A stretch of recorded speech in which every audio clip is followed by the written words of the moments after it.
Welcome to Essential Biz Marketing. Today, we begin Chapter 3, Political Economy and Ethics. This chapter explores how different political, economic, and legal systems impact global business, and how companies navigate these systems while maintaining ethical responsibility. Let's start with the learning objectives. In this session, you'll be able to describe key features of different political systems and understand how they influence business environments around the world. We'll also explore the major types of economic systems. You'll see how economies vary, from government-controlled systems to free markets, and what that means for companies operating globally. Next, you'll learn about the core components of legal systems worldwide. We'll compare common law, civil law, and theocratic law, and consider how these systems shape business practices and legal obligations. This chapter also highlights global legal issues that international firms must manage, from protecting intellectual property to handling product liability and taxes. Understanding the legal landscape is essential for global success. Finally, we'll examine the ethical challenges global companies face. You'll explore concepts like bribery, labor rights, fair trade, and environmental responsibility, while learning how businesses align profitability with social impact. Let's explore a real-world case, PepsiCo's global strategy. With nearly 13% annual sales growth for almost 50 years, PepsiCo now earns 40% of its revenue from international markets, especially from fast-growing countries like India. This shows how multinational firms rely on global expansion to drive long-term success. To succeed globally, PepsiCo adapts to local institutions. For example, it secured government approval before expanding in India and formed joint ventures in China instead of pushing for full ownership. By respecting political and legal systems, PepsiCo builds legitimacy and long-term partnerships. PepsiCo's growth isn't just about profits, it's also purpose-driven.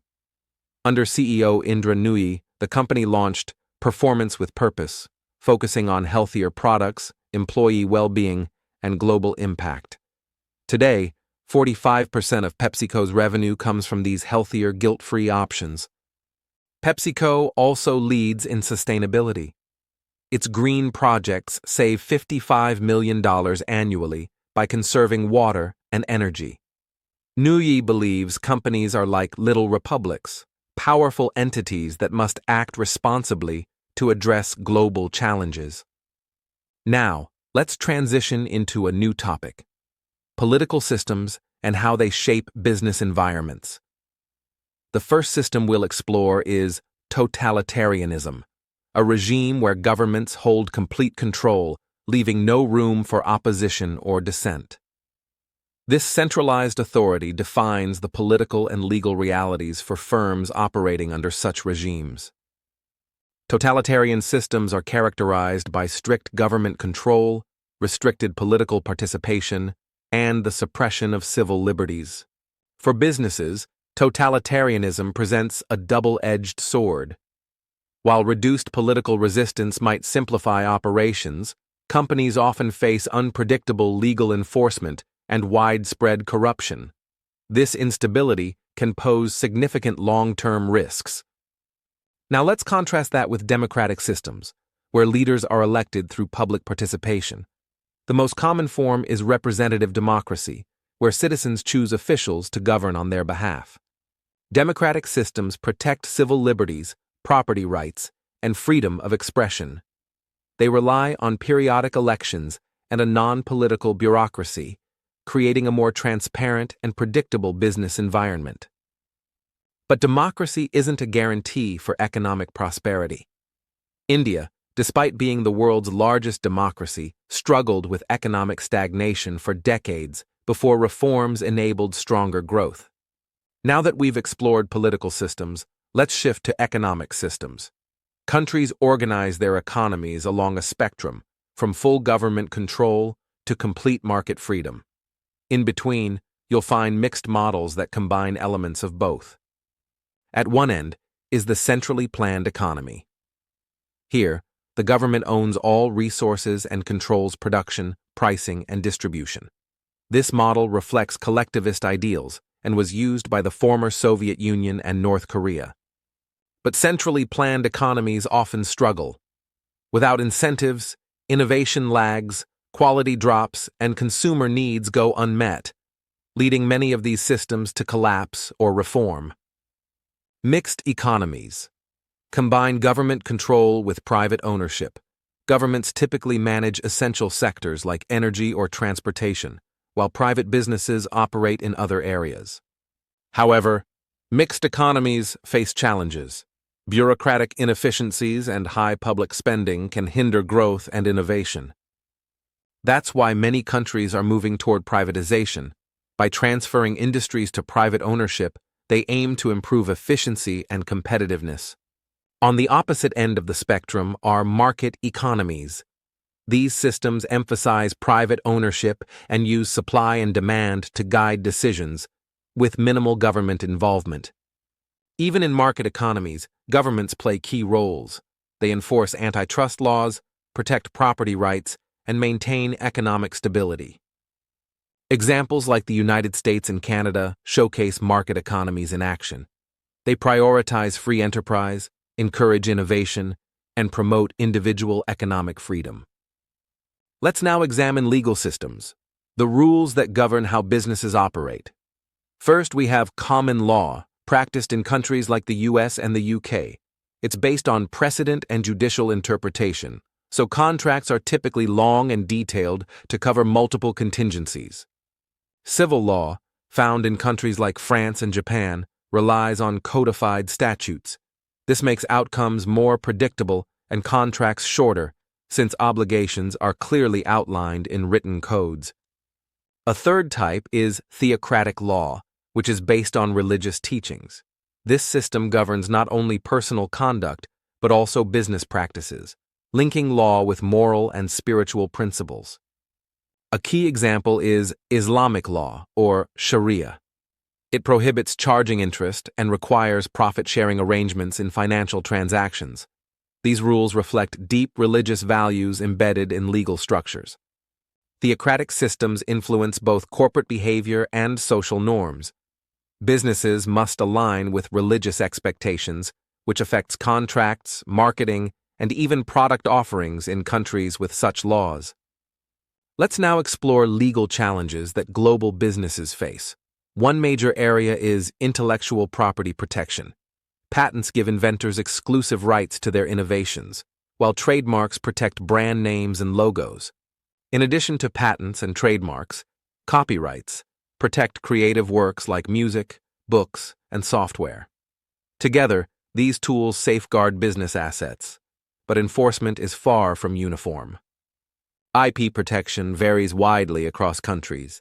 While some nations strictly enforce these laws, others struggle with piracy and counterfeiting, especially in emerging markets. This inconsistency creates major risks for global firms. Another critical issue is product safety and liability. Companies must ensure that their products are safe for consumers or face legal and financial consequences. Regulatory strength depends on the region. Developed nations typically enforce strict liability laws, while emerging markets may lack the infrastructure to protect consumers effectively. Taxation is another key challenge. Firms deal with income taxes, sales taxes, tariffs, and value-added taxes, VAT, which are applied at multiple stages of production and distribution. Finally, companies must comply with antitrust laws that prevent monopolies and protect fair competition. These laws are strictly enforced in the US and EU to ensure consumer choice and market fairness.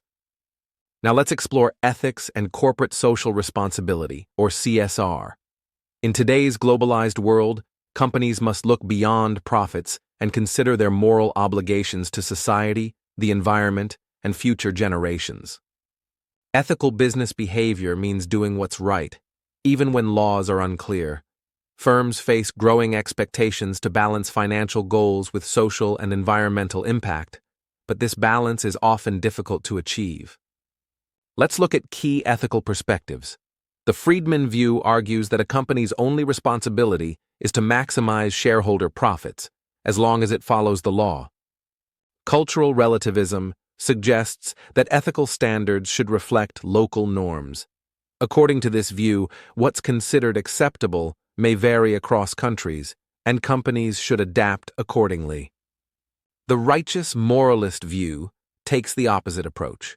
It holds that companies should apply their home country ethical standards consistently, regardless of where they operate. Utilitarianism offers a different lens. The best action is the one that produces the greatest overall benefit for the largest number of people. Ethical issues like bribery and corruption remain widespread in some markets. These practices distort economic development and create serious inefficiencies, and companies must actively resist them. Labor rights and fair trade are also central ethical concerns. Firms must ensure safe, fair working conditions and support sustainability, especially when sourcing from developing countries.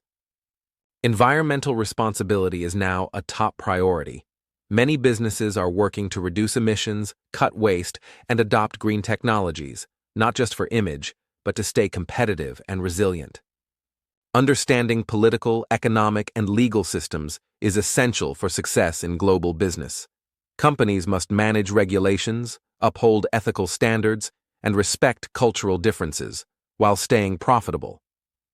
Integrating responsible practices with legal compliance leads to long-term sustainability. Let's start our summary with political systems. In totalitarian regimes, rulers govern without public support, control all aspects of life, and suppress dissent.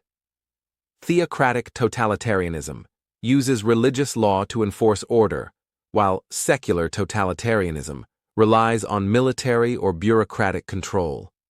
In contrast, democracies elect leaders through public or representative votes, ensuring civil rights, free expression, and transparent governance. Economic systems differ by who controls resources. In centrally planned economies, the government owns and directs all major economic activity, prioritizing group needs and equality. In mixed economies, ownership is shared, seeking both efficiency and social balance. Market economies emphasize private ownership and individual rewards, with prices driven by supply and demand. Let's review legal systems. A legal system defines a nation's laws and how they're enforced. Common law evolves through precedent and interpretation. Civil law is built on codified statutes outlining duties and rights. Theocratic law is based on religious teachings, shaping both personal and business conduct. Firms face several legal challenges worldwide. They must protect property rights and intellectual property like patents, trademarks, and copyrights. Understanding product liability laws and taxation rules is critical. Compliance with antitrust laws is also essential to avoid unfair market practices. Finally, let's summarize ethics and corporate social responsibility. Firms must handle varying standards of bribery and corruption, ensure fair labor practices, and support human rights. In developing markets, promoting fair trade can boost equity.